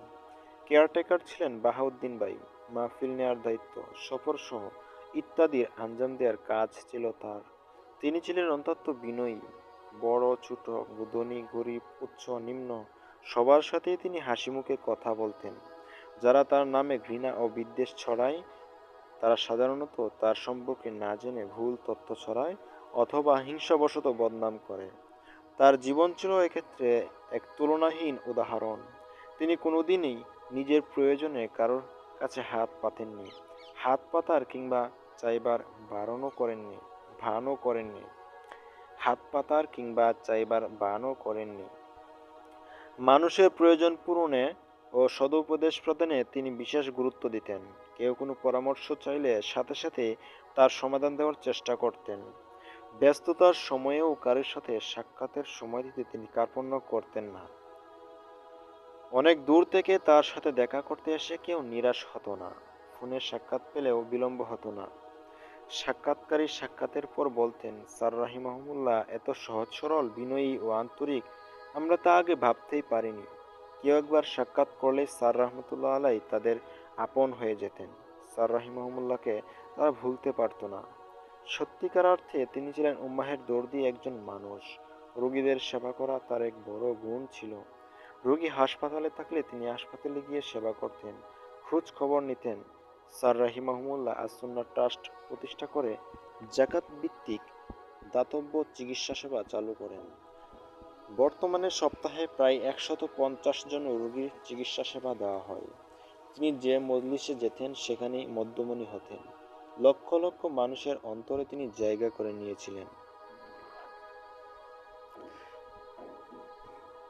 তার অনুপ্রেরণার উৎস যারা।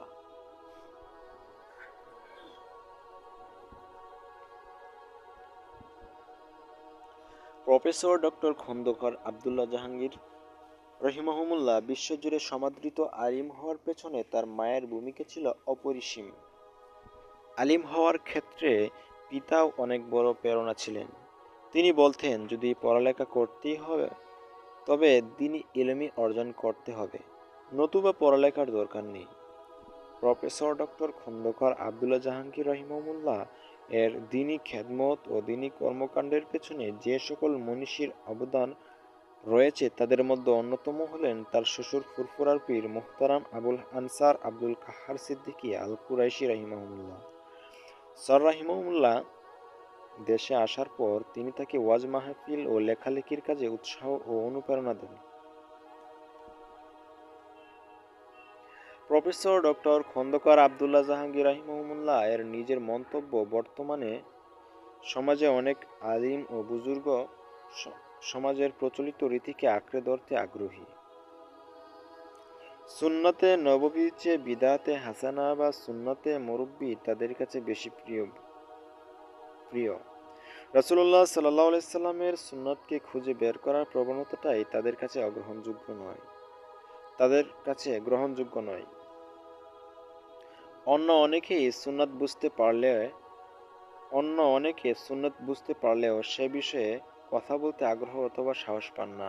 এ পরিস্থিতিতে আমার মতো ক্ষুদ্র ও ক্ষমতাহীন ব্যক্তির পক্ষে হয়তো সুন্নাতের কথা বলা সম্ভবই হতো না, যদি আমার পরম শ্রদ্ধেয় শ্বশুর ফুরফুরাফির মোহতারাম আবুল আনসার মোহাম্মদ আবুল কাহার সিদ্দিকী আল কুরাইশি রহমতুল্লাহ আলাইয়ের দিনদাহীন অনুপ্রেরণা বলিষ্ঠ সমর্থন না পেতাম। ফুটনোট ইহিয়া সুনান 14 পৃষ্ঠা। আরেকজন মহিষী নারীর কথা এখানে উল্লেখ না করলেই নয়। তিনি হলেন প্রফেসর ডক্টর খন্দকার আবদুল্লাহ জাহাঙ্গীর রাহিমাহুল্লাহর এর সহধর্মিণী। তার ইলম চর্চা থেকে শুরু করে যাবতীয় দ্বীনি কাজে তিনি সবসময় সার্বিক সহযোগিতা ও উৎসাহ জুগিয়েছেন। মেহমানদারি অভ্যাস ছিল তাদের খামদানি স্বভাব। স্যার রাহিমাহুল্লাহ এর বাসায় শত শত মেহমান আসত। তিনি তাদের মর্যাদা অনুযায়ী মেহমানদারি করাতেন। তাতে আমরা শুধু মুগ্ধই হইনি, প্লাবিতও হয়েছি। দ্বীনি বক্তৃতা ও প্রশ্নোত্তর। ওয়াজ ও বক্তৃতার ময়দানে প্রফেসর ডক্টর খন্দকার আবদুল্লাহ জাহাঙ্গীর রাহিমাহুল্লাহ এর আলোচনা ছিল খুবই সাজানো গোছানো। কঠিন বিষয়কে সহজ ও সাবলীল ভাষায় উপস্থাপনের অসাধারণ দক্ষতা ছিল তার। তিনি ছিলেন সম্মোহিনী ব্যক্তিত্ব, অকৃত্রিম হাসির অধিকারী। তার সাবলীল আলোচনা শ্রোতাদের হৃদয় কেড়ে নিত। কথার জাদুতে কথার জাদুতে তিনি সবার আকল বৃদ্ধি ও হৃদয় মনকে বন্দী করে ফেলতেন। তিনি ছিলেন অসংখ্য ত্রুটিপূর্ণ মানুষের রুহের ওস্তাদ, মানুষের ঈমানকে পরিশুদ্ধকারী মহান চিকিৎসক। শিরক বিদআত থেকে মুক্ত হয়ে পরিপূর্ণ মানুষ হওয়ার জন্য তিনি আজীবন পথ দেখিয়েছেন। প্রত্যেকের ঈমানকে বিশুদ্ধ করতে তার ওয়াজ শোনা এবং বইগুলো সংগ্রহ করে পড়া উচিত। তিনি দেশের প্রত্যেক অঞ্চলে মানুষের ডাকে সাড়া দিয়ে ক্লান্তিহীনভাবে দৌড়ঝাঁপ করতেন। কখনো একই দিনে 2 থেকে 3টা মাহফিলও করতেন। প্রফেসর ডক্টর খন্দকার আবদুল্লাহ জাহাঙ্গীর রাহিমাহুল্লাহ ছিলেন একজন জনমুখী সমাজবান্ধব ব্যক্তিত্ব। মাঠে ময়দানে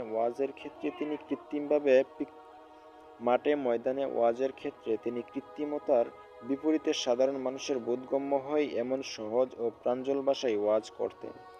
এদেশে সুর ছাড়া ওয়াজ করে এত জনপ্রিয়তা প্রফেসর ডক্টর খন্দকার আবদুল্লাহ জাহাঙ্গীর রাহিমাহুল্লাহ এর আগে কেউ পেয়েছেন বলে আমার জানা নাই। সুর ছাড়াও যে ওয়াজ করা যায় এটা স্যার রাহিমাহুল্লাহ প্রমাণ করার চেষ্টা করেছেন।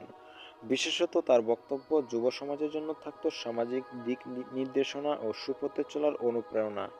উচ্চশিক্ষিত থেকে সাধারণ মানুষ সকলের মাঝেই তার ওয়াজের ব্যাপক প্রভাব পড়ত। প্রফেসর ডক্টর খন্দকার আবদুল্লাহ জাহাঙ্গীর রাহিমাহুল্লাহ ছিলেন বহুমুখী জ্ঞানের অধিকারী।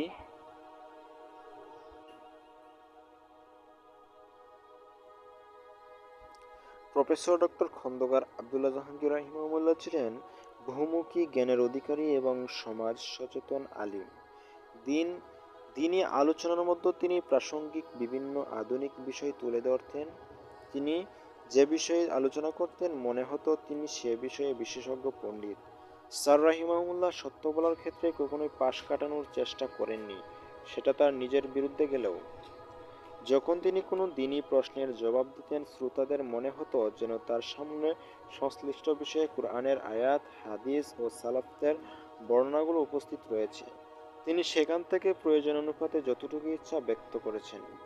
বিরুদ্ধ মতের কারোর জাজালো প্রশ্নে বিচলিত না হয়ে তিনি অত্যন্ত সহনশীলতা, স্পষ্ট ভাষায় জবাব প্রদান করতেন। যে কোনো দিনই প্রশ্নোত্তরে তিনি স্বাভাবিক উত্তর প্রদানের সাথে সাথে ভিন্ন মতের উত্তরটা শ্রদ্ধার সাথে তুলে ধরতেন। অনেকে কোনো কোনো সময় স্যার রাহিমাহুল্লাহকে আক্রমণ করে প্রশ্ন করেছে। তিনি তাদের প্রশ্নের স্বাভাবিকভাবেই হাসি মুখে জবাব দিয়েছেন। এটা কারো পক্ষে অভিনয় করাও সম্ভব নয়। খ্রিস্টান মিশনারিদের অপতৎপরতার বিরুদ্ধে তিনি ছিলেন সরব ও বলিষ্ঠ কণ্ঠস্বর। খ্রিস্টান মিশনারি 2050 সালের মধ্যে বাংলাদেশকে একটি খ্রিস্টান সংখ্যাগুরু রাষ্ট্রে পরিণত করার যে ভয়ঙ্কর লক্ষ্য নির্ধারণ করেছে তার বিরুদ্ধে বুদ্ধিভিত্তিক ও প্রাতিষ্ঠানিকভাবে তিনি এগিয়ে এসেছিলেন জীবনের ঝুঁকি নিয়ে। তিনি মিশনারিদের এই অপতৎপরতার জবাব সম্মিলিত একখানি মূল্যবান গ্রন্থ রচনা করেন, যে বইয়ের নাম পবিত্র বাইবেল পরিচিতি ও পর্যালোচনা। উম্মাহর ঐক্য প্রতিষ্ঠায় ডক্টর আবদুল্লাহ জাহাঙ্গীর রাহিমাহুল্লাহ তিনি উম্মাহর ঐক্যর জন্য সর্বদা চেষ্টা করে গেছেন। মানুষকে তিনি বিভেদ ও বিচ্ছিন্নতার পরিবর্তে ভ্রাতৃত্ব ও ভালোবাসায় আবদ্ধ করতেন। গোঁড়ামি, উগ্রতা, অনৈক্য তিনি উম্মাহর প্রধান শত্রু মনে করতেন। আলিম সমাজকে একই প্ল্যাটফর্মে আনার জন্য তার প্রচেষ্টা ও মেহনত ছিল চোখে পড়ার মতো। তিনি সুন্নাহ ও উম্মাহকে নিয়ে একসাথে চলার চেষ্টা করতেন। তিনি বলতেন, কালিমার দাওয়াত এমন যে এটা ব্যবহার করে দেখুন না, একজন ভিক্ষুকও সব মানুষের দয়া ও সাহায্য পায়। আমি না হয় ঐক্যর ভিক্ষুকই হই, কালিমা নিয়ে সবার কাছে যাই, তাড়িয়ে দিলেও মারতে তো পারবে না কেউ। ভিন্নমতের কারণে কখনো কাউকে তিনি দূরে ঠেলে দিতেন না, কাউকে ঘৃণা করতেন না। তিনি বলতেন, আমরা কারোর বিরোধী নই, শুধু সুন্নাতের পক্ষে। তিনি বলতেন, সুন্নাতই আমার পক্ষ, সুন্নাতই আমার দল, সুন্নাতই ঐক্যের ভিত্তি। তিনি সাধারণত ব্যক্তির নয়, বরং কর্মের সমালোচনা করতেন।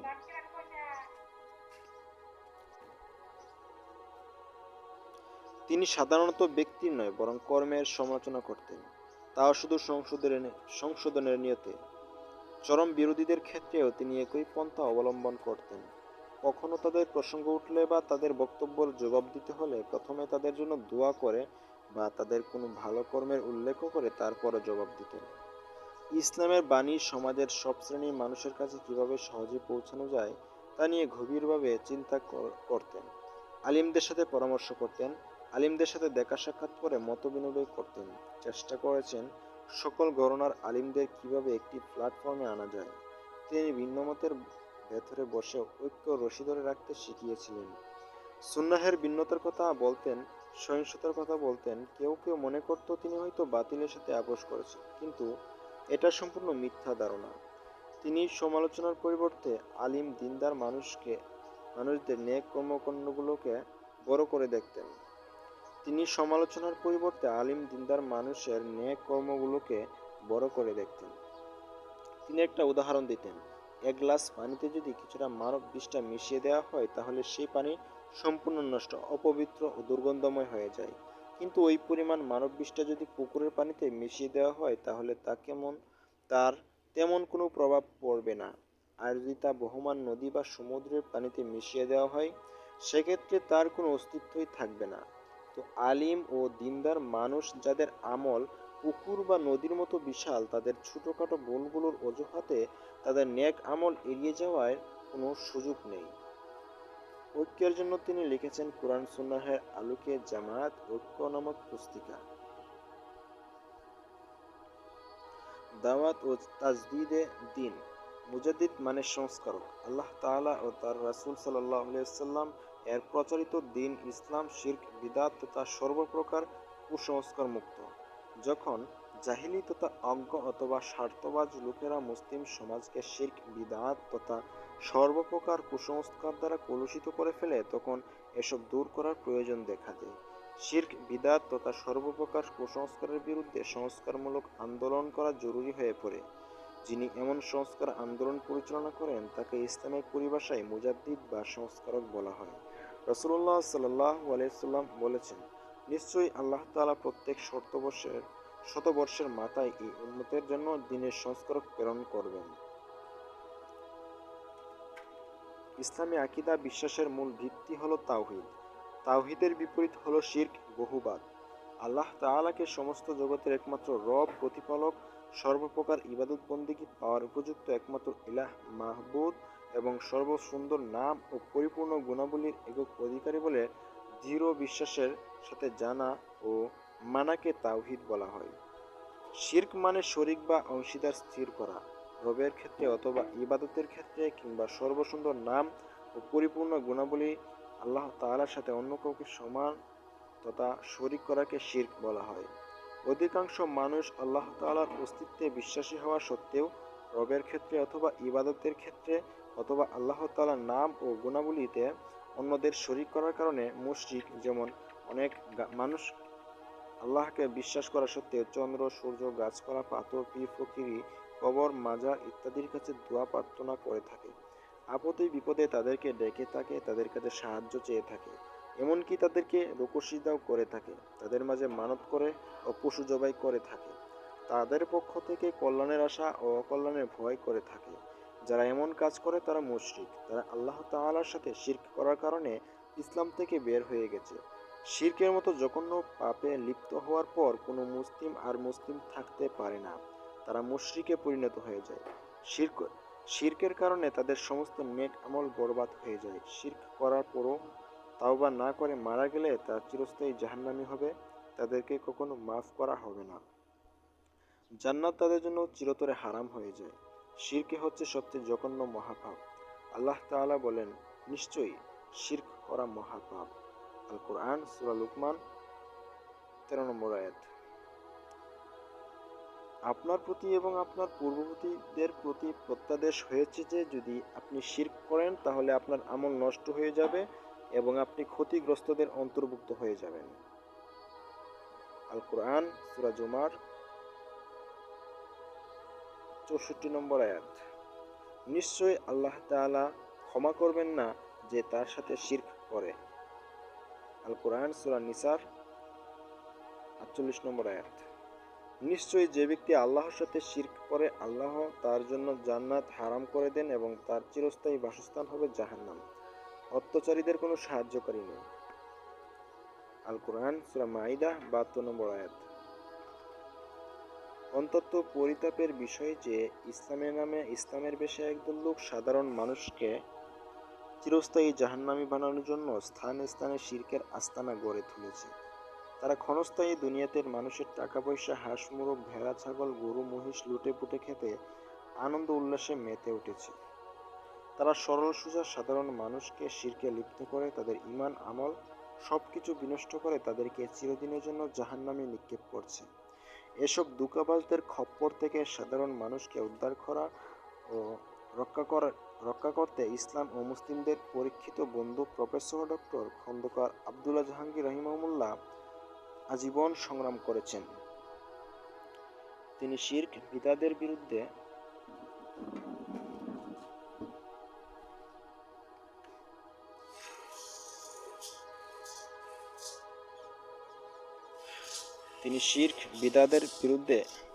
শিরক বিরুদ্ধে কঠোর অবস্থান গ্রহণ করেন এবং সংস্কার সংগ্রামে ঝাঁপিয়ে পড়েন। সারা দেশে ওয়াজ মাহফিলের পাশাপাশি গ্রন্থ রচনা করেন।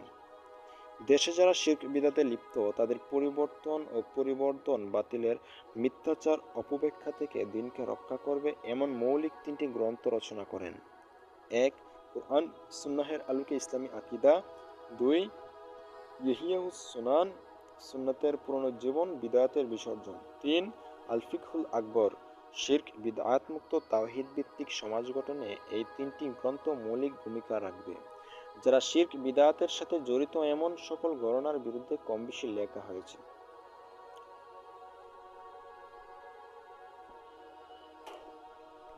সংস্কার স্যার রাহিমাহুল্লাহ এর রচনাবলী দ্বারা প্রভাবিত আলিম সমাজ তার রেখে যাওয়া সংস্কার আন্দোলন এগিয়ে নেওয়ার চেষ্টা করবেন। সংস্কারক স্যার রাহিমাহুল্লাহ এর রচনাবলী দ্বারা প্রভাবিত আলিম সমাজ তার রেখে যাওয়া সংস্কার আন্দোলন এগিয়ে নেওয়ার চেষ্টা করবেন। শিরক বিদআতের সমাজে জগদ্দল পাথর নেই অনেকের সাথে স্যার রাহিমাহুল্লাহ এই জগদ্দল পাথর উপরে উঠানোর চেষ্টা করেছেন সাধ্যমতো। উত্তরসূরি আলিম উলামা যারা আছেন তাদের দায়িত্ব হলো পূর্ণতার পৌঁছানোর চেষ্টা করা। তিনি নিজ হাতে 2007 সালে ঝিনাইদহে লাউদিয়া এলাকায় একটি মাজার ভেঙেছেন, যা ছিল শিরকি কর্মকাণ্ডের উৎস। এলাকার মানুষের হুমকি ধমকি উপেক্ষা করে তিনি তা নিশ্চিহ্ন করে দেন। তিনি কোনো দল মত মাযহাবের অন্ধ অনুসারী ছিলেন না। তিনি ইজতিহাদকে গুরুত্ব দিতেন। তিনি অন্ধ তাকলিদ করতেন না, অন্ধ ভক্তিও দেখাতেন না। তিনি ইলম ও দলিলের ভিত্তিতে কথা বলতেন।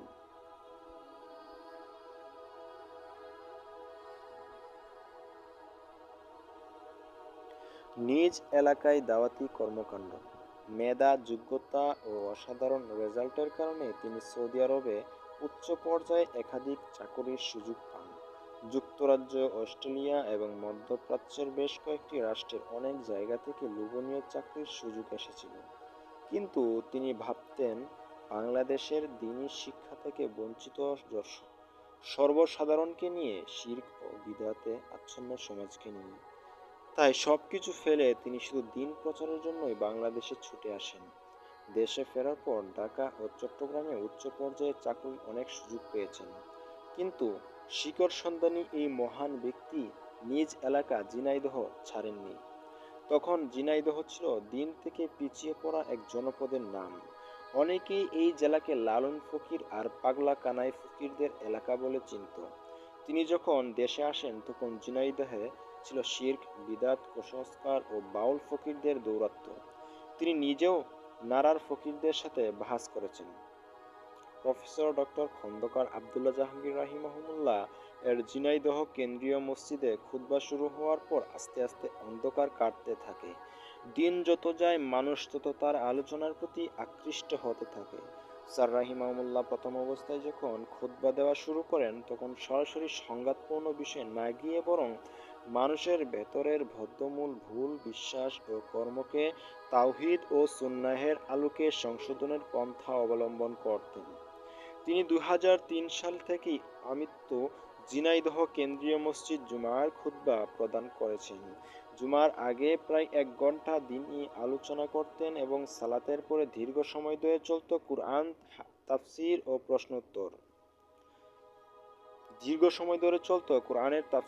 প্রশ্ন উত্তর। দূর দূরান্ত থেকে বহু মানুষ ছুটে আসতো তার আলোচনা শোনার জন্য। গতানুগতিক আলোচনার বাইরে তিনি আলোচনা করতেন ইসলামের মৌলিক বিষয় ও জীবনঘনিষ্ঠ বিষয়গুলো। জুমআর দিন ঈদের আনন্দের মতো মনে হতো। মানুষ দলে দলে দূর দূরান্ত থেকে এসে আজানের আগেই মসজিদের ভেতরে কানায় কানায় ভরে যেত। স্যার রাহিমাহুল্লাহ আজানের আগেই মসজিদে চলে আসতেন। আজান শেষ হলে আলোচনা শুরু করতেন। সাথে থেকে দেখেছি ১৪ বছর আমৃত্যু তিনি খুতবা প্রদান করেছেন। একদিনের জন্য নিয়মের ব্যাঘাত ঘটেনি। ঝিনাইদহের কেন্দ্রীয় ঈদগাহ তিনি ঈদের সালাত পড়াতেন। সালাতের পর সংশ্লিষ্ট বিষয়ে আলোচনার পাশাপাশি অনৈতিকতা, অশ্লীলতা, যুব সমস্যা ও সামাজিক অবক্ষয় প্রভৃতি বিষয় তুলে ধরে নসিহত করতেন, যা আগামী ১ বছর চলার গাইডলাইন হিসেবে যথেষ্ট হয়ে যেত। তিনি আসুন্নাহ মসজিদ ও আসুন্নাহ ট্রাস্টের নিয়মিত দ্বীনি প্রোগ্রাম, মাজলিসুস সুন্নাহ, ইলমি ইস্তেজা সহ ঝিনাইদহের বিভিন্ন এলাকায় দাওয়াতি প্রোগ্রাম করেছেন। খ্রিস্টান মিশনারিদের অপপ্রচার, ধর্মান্তরের ফিতনা মোকাবেলায় তিনি সক্রিয় ভূমিকা রেখেছেন। শহর ও প্রত্যন্ত অঞ্চলে ছড়িয়ে থাকা শিরক, বিদআত ও কুসংস্কার দূরীকরণে তিনি তৎপর ছিলেন।